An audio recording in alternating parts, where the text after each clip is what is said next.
Hello, Collider TV Talk fans. It's Friday, and guess what? Guess who's here? You've been waiting all week for this girl because you want a Sinopsis. That's right, it's Sinead de Vries. Yay! Hey guys, I super missed you. Whoops. It's all right. It's all right. We missed you, Sinead. I really missed you guys. I'm happy to be here on this lovely Friday. And you're going to be here every Friday from here on out. At least That's all the right. Fridays that you're available. You're always here on Collider TV Talk. I specifically changed my Fridays just for you. Yes. Aww. See, guys? See what we did here? That's the magic of Collider TV Talk. And here all week is the lovely Grace Hancock. Grace, how was your first week on Collider TV Talk? Hi, guys. It was so great. It was so much fun. And I'm extra excited for today because I feel like this is going to be the sassiest episode. Oh, 100%. As Sinead and I said before, we like to keep it 100, right, Sinead? That's Just right. like Rachel Always Lindsay on The keeping it Bachelorette. 100. Always 100. Right. All right, let's get into it. First order of business. Sylvester Stallone is going to guest star in This Is Us. Over under 100% chances of me crying during this episode. Probably 100. He's playing himself in the movie where Kevin is like going off to shoot. We were saying before the camera started rolling, what if he takes Miguel's place? What if he's just Mandy Moore's new husband? Because let's be honest, Sylvester Stallone, especially in this picture, as Mandy Moore's peeking around his head, there's only one slide. There's only one slide. What do you think, Sinead? I think it would be hilarious, but we obviously know that's not going to happen. I almost wish it would, though. You know, just because that poor guy just like got so much hate the entire season. Everybody hates Miguel, right? Yeah. No one likes Miguel. No, but Miguel is the least likable dude in it. He's also replacing the most likable dude in it. You know, I know. In an emotional sense. But. You know that's what's probably going to happen is so he's going to have like this really one-on-one like conversation, and it's going to be like so heartfelt. Remember when? Listen, when it comes to acting, exactly. You got to really put your heart into it. That's what. And that's literally going to be the Sounds like extent someone else we know. of Sylvester Stallone on This Is Us. That's it. That's all. But I think we're going to see a lot of celebrities coming up here and there. It's going to be the new Celebrity Hotshot cameo show. Yeah, absolutely. Well, yeah, I mean, because the show was nominated for 11 Emmys, and Sylvester Stallone has never been nominated for an Emmy, so I don't know if this is him being like, he needs you know what, EGOT. I need one of those. Yeah. He needs his EGOT. So. Well, he doesn't have a Grammy, that's for sure. I mean, Frank Stallone probably came close I to hope. a Grammy, let's be honest. And he definitely doesn't have a Tony, unless you. I mean, Rocky the Musical was kind of an abject failure, unfortunately. So all he has is an Oscar. So he's got an O of the EGOT. Let's get him an Emmy for guest appearance. He's slowly getting to the other ones. Yeah. Now, I think the real thing is do we think that he's going to appear in more than one episode? Like right now, he's just on for one episode. Do you think he's going to be recurring? Do we see more of I can see him coming in for like a couple here and there. I don't think it's going to be recurring. But, I mean, I wouldn't be surprised as long as he's filming the movie if he keeps popping up, sure. But I don't think recurring in the sense that his, like, actual character is going to affect the plot, you know?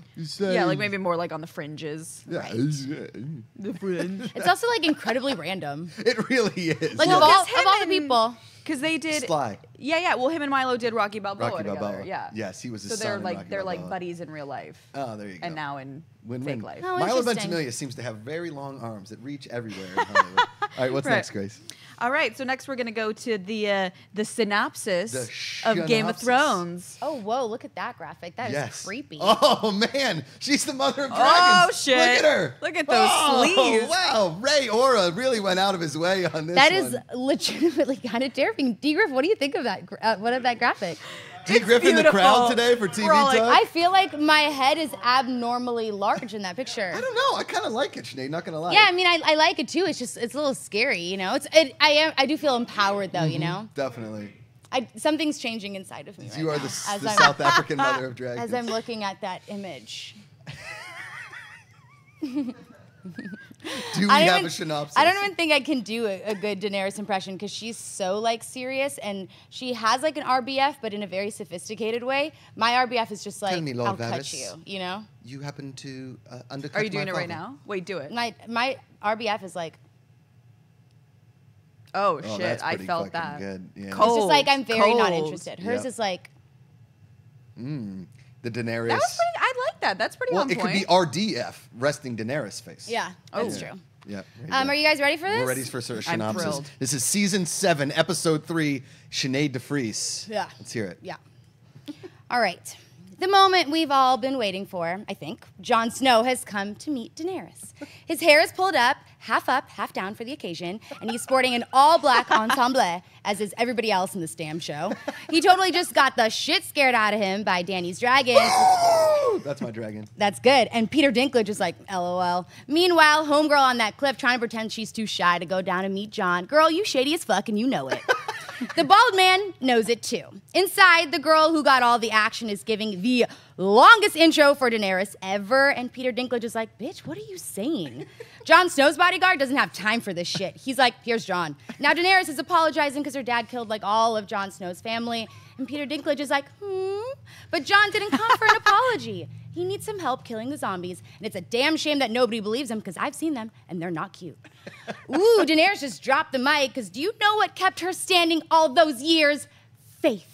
But I definitely thought she was going to say dragons. Daenerys sends Jon on his way, but really thinking she missed a golden opportunity, not taking him as her prisoner because it's probably going to be a while before she meets another cute guy who's also got a you-know-what.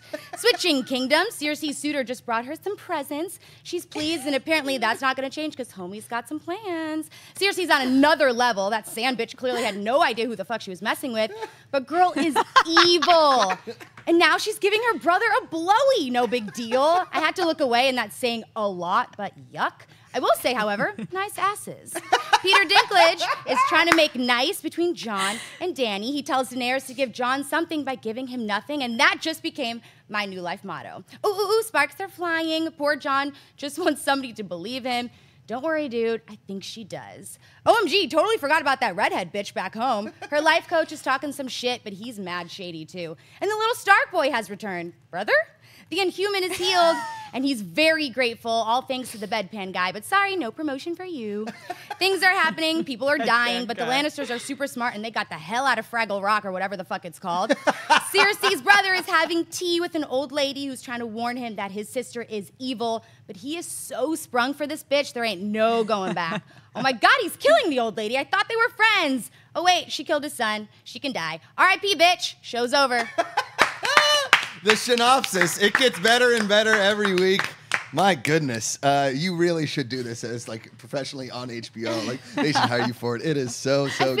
I feel like I'm starting to kind of know what's going on. I don't know. There's way too many details. Yes, but at least I'm starting to understand. Bedpan guy.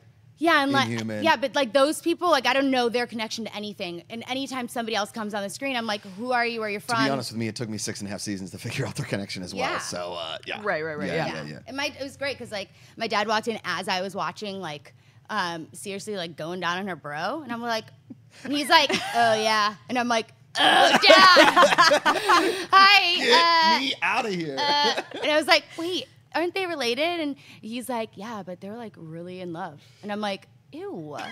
And then he was like, but they're really in love. Yeah, he's Nothing like, they had a incest kid, love, and like he was like trying to explain to me. I was like, Dad, stop! You're gonna ruin the synopsis. I don't need to know these things. And he's literally standing over me, like trying so hard to. He's like, oh, and I'm like, I don't want to know. I can't know. That your dedication to the synopsis is where it is. It's got to be what it is because the second I start looking into it, one, I'm gonna upset even more fans who still don't understand why I'm doing this, and two, it's gonna ruin the authenticity because this is actual authentic thoughts as I'm watching the show. Yes, love it.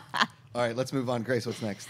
All right, so next we're going to talk about the Comrade detective pilot. And actually, the whole 6 episodes are up on Amazon Prime right now. But last night we all checked out the first episode. I watched 2.5 episodes of it. I watched like 1.5. Okay. I watched like half. Okay, you watched half. We're hitting all the fractions. We did it. We did it. Well, you texted me last night saying it was great. What I did see of it was awesome, but I was like doing the head bob at like 12:30. And I think that makes sense because, first of all, I don't know if this is actually from the 80s or if they shot something in Romania and then VO'd it. No, I think the whole thing on every single level is a satire. Yeah, okay. the whole thing. Yeah. There's no way that this footage has been shot at any, like, this is definitely current. Yeah. Those I did actors for are a second definitely think, current. though, too. I was like, Yeah. But I was like, this is really good production value for the 80s. And I was like, I won't be fooled. Yes. So and also, too, it's like when I saw the trailer for this is exactly what I wanted. This is 100% what I wanted. 2.5 episodes in, not only am I like glued to the plot, but I'm glued to like what's the next crazy joke. And I thought it was hilarious. It's amazing. Yeah, it's really it was funny. really, really well done. Channing Tatum, he may be my favorite person working in Hollywood right now. Wow. Listen, I loved the yeah. Come on, me too. The 21 and 22 Jump 21 Streets. There Jump we go. Street. Yep. Listen, 20. if you're a man and you can say you like Magic Yeah. Mike, you're fine. Listen, it was a good movie. Yeah. It was a fun so movie. good at comedy. And He's he so is now, good at like, comedy. He's a legend in comedy. It's Yeah, it's great. He's got such a presence with comedy, and he's like Yeah. really charming. Yes. But not in an obnoxious way, No. which is why he works perfectly in comedies that are super over the top. Because I never He's like watch dry it. enough to level it Yeah, out. it's like human almost. You know, it's never like over the top. Never like Right. okay, this is corny. It's never corny or Right. cheesy. Yeah, I and there were can't so wait to many finish little like this, yeah. side one-liners that literally I was not. fuck her. Yeah, Excuse me. or like the thing is like, watch out, it's slippery right there. It's just so random and so funny, and I was laughing a lot. It was like strangely refreshing. And What's kind of perfect about it too is there's a movie in Canada. It's called Fubar, and Canada's really notorious for doing amazing mockumentaries. Right. And Fubar is a mockumentary about like a couple of dudes, and Fubar means fucked up beyond all recognition, right? I did And not there's know that. These like ragers every in day I'm learning a lot. Calgary, right?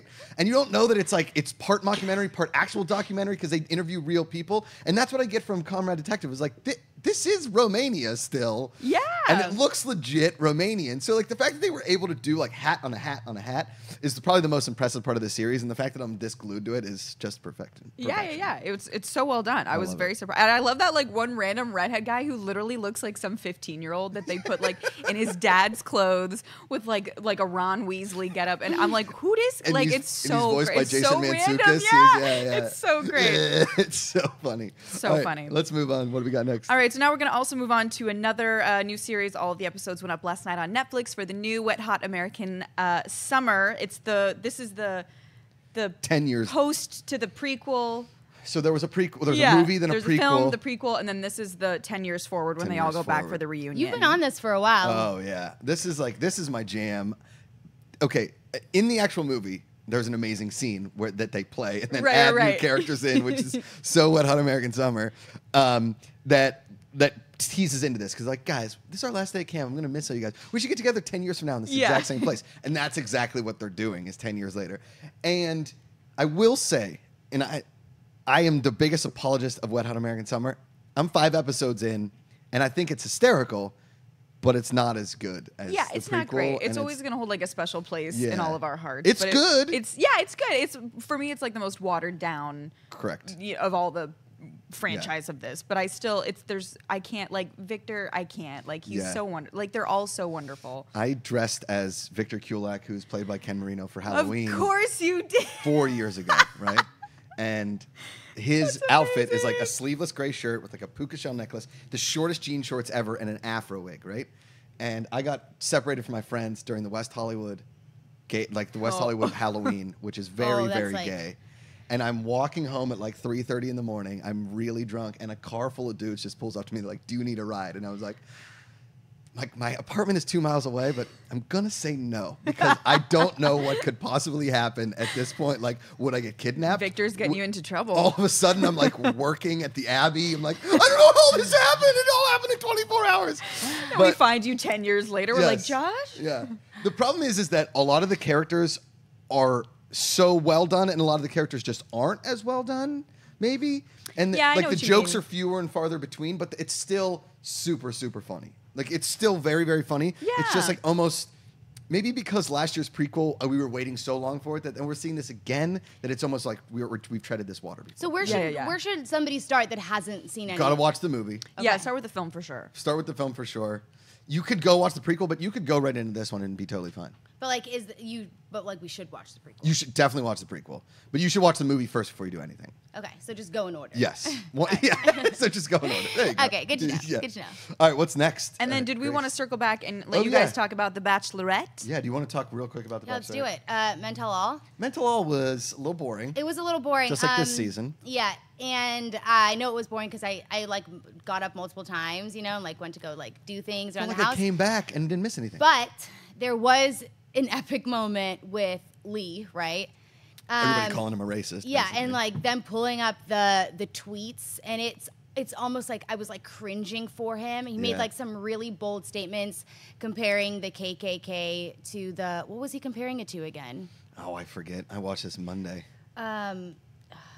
Not the Bachelor casting. No. The other alliance, the African American Alliance, right? Oh, like the Black Lives Matter people, right? NAACP. Yes, thank you. And he was comparing them and basically like putting them in the same vein, and it was like disgusting to listen to. And oh my god, it was so cringy because you could tell that he knew that he had effed up. Yeah. And it was very apparent when he was on the show that he was extremely racist. I didn't think that he was racist towards her, and sure, she is was black. like one step away from calling Kenny boy. Yeah, he was very racist towards the black guys in the house, and it was so obvious. It was creepy. He thought of himself as way higher in rank than he did 100%. than the guys in the house, the black guys in the house, and they all knew it. I mean, like I think that anybody of color can tell when someone's looking at them a different way. Yes. And so when on the Men Tell All, I was really happy it came out because that was like the only good thing that came out of the tell-all. Right, and they all got to tell him like, dude, like think, and like give him a little bit of a lesson, which he desperately needed. Quit being a stereotype. And after all of it, he said, I'm like really ashamed. And after this experience and meeting so many people, because remember, you're a product of your environment, so I always give people the benefit of the doubt. Sure.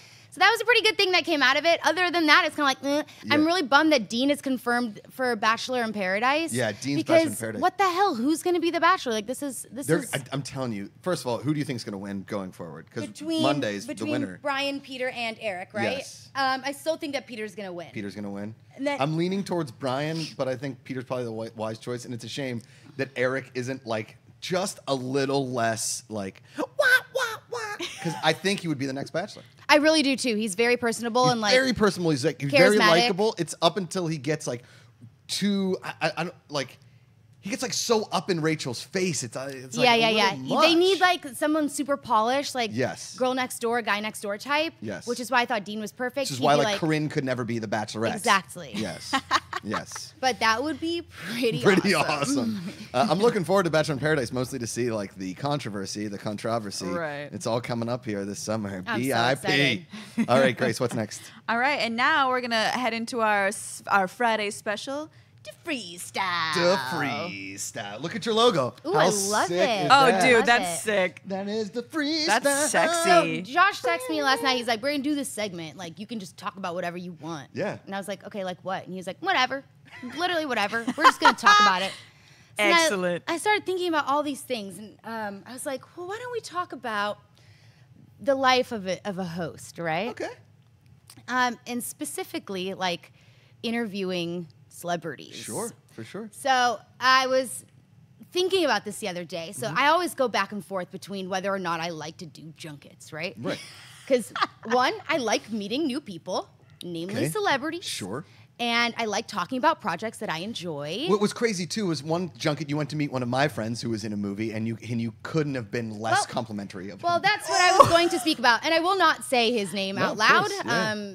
But Josh has a friend, a very famous friend, and I went to go meet this friend in an interview, and homie yawned throughout the entire interview. Every single question I asked him, he responded with, wow, that is a really good question. And then you would sit there for a minute pondering that question. And it was you have 4 minutes in a junket. 4 minutes and I was thinking like, God, I'm at the point again where I'm like, I never want to do another junket. Yep. Then I interview people like Ryan Reynolds. Awesome. Joseph Gordon-Levitt, Ben Affleck. Rene Russo for me. Those three, and it's always guys. Those three, and I don't mean to say like, I'm not trying to insinuate anything, but I feel like guys handle themselves better in situations like that, like the male celebrities. I will say there have been a few, like Shailene Woodley was amazing, Okay. Sofia Coppola, like people who are really well spoken. But I just kept thinking of all the horrible experiences I've had with junkets. Yes. And it's like... And that's sort of like, it's sort of our job, but sort of not. It's sort of not, bit, you know? It's sort of not. And like, I don't mind like sitting down for 30, 40 minutes I'm not with a journalist. somebody. We're not... But let me tell you, I got 4 minutes. Yes. You are here to promote your movie, okay? So show up with a little bit of energy. Just a touch. Stop talking about lunch, because guess what? Like, I'm hungry too, and nobody's bringing me burgers and steaks, okay? So At the freaking Four Seasons. Yeah, Yeah. be quiet. What do I want for lunch? That was another one. In the middle of the interview. And I'm just like, what is wrong with you? Also, I plan games, like fun stuff, because I know that people don't like to sit there and ask, so what drew you to this role? Yes. 75 times for the day. And then I get in the room and the rep is like, only questions about the movie. Yeah. And I'm like, bitch, you literally just ruined everything that I've planned. And then it's, so what did you enjoy about making this movie? How it's Tell us working about with the filmmaking process. It's just terrible. So it's like I always get these comments. Let's tie this into TV a little bit. Have there been, or do you think TV is better than movies as far as junkets go? Do you think like producing, like actually getting a good interview out of a TV star is easier than a movie star, or? No, I don't see the difference. Okay. You know, there are some people who I leave and I'm so happy that I've interviewed them, and I'm like, damn, like you are so awesome at this. Thank you for being excited. Out of all the people I've ever interviewed, Ryan Reynolds, Joseph Gordon-Levitt, and Ben Affleck were the only 3 that remembered my name after the interview. I mean, Ben Affleck was a little bit different, but those are the only 3 people that remembered my name. Yeah. You know, and it's like that just says a lot, because by the end of that 3-minute interview, they don't know who the F you are. They're like, thanks, bye. So You have 4 minutes to make a first impression, really. 4 minutes, and to like get Speed them dating. to say something. Yeah. But no, I don't see any difference between TV and movie. But we always get these comments that are like, oh, that's so cool, that's so cool, that's so cool. Yeah. There is so much to this job that is like, We are trying to create television. yes. Everything's produced. You're Yes. constantly thinking when you're in there, like, because you have a job to Yep. create a soundbite. And I got this question the other day that was like, what's the hardest part of your job? And it's like, there's so much thought that goes into every single thing that a host does. And when somebody says to you right before the thing starts, only questions about the movie, you get what happened with me and Tobey Maguire, which if you guys want to check out, it's the worst moment of my professional life, and it's on the internet. Yeah. Time after time after time. All right, Grace. So, let's get us so out we of all here. learned that Josh has shitty friends. Great. Moving right into, I'm going to take a couple Twitter questions if we have time. I'm going to go with Jonathan Ashen. I'm sorry if that's not how you say it. Hey, TV Talk, love your show. Thanks, man. I was just wondering if you could all be in one episode of a TV show, what show would it be? And then he said in parentheses, a tasteful cameo. Oh, a tasteful cameo. So like a Stallone in This Is Us. Yeah, like who would you want to be in on what show? Well, a canceled show, I'd want to be a gangster in Sopranos. Now show, I'd want to be Excellent. a gangster in Peaky Blinders. Excellent. Yes. Dude, I don't know. I feel like I'd want to be in Game of Thrones just because I know, that's I'd what I be was thinking too. like beside myself. Yeah. I'd be like, what is happening? And then you get there and it's a giant green screen. But cyclotron. honestly, yeah, no, it's true. And I'm just like on the set, like, this is different. But I think that I would just be so petrified. Okay. If not, then I'd want to be obviously in an episode of Friends because like that's just the best. Hell yeah. There you go. Yeah, I think I'd have to for sure go with Game of Thrones, only because I sword fight, because that's a thing. And I would love to like roll in as like Melisandre's like angsty little sister or some shit and just be like, wah, wah, wah, with my sword. Well, you are the redheaded. You're a red mistress. Well, yeah. I mean, obviously. Melisandre, the red witch. You're a red witch. I thought you were going to say the red stepchild. I was like, I know, Josh. Do we have time for one more? Yeah, let's do one more. I was going to do one more from Connor Kinney at Hitman312. Good to know. 312.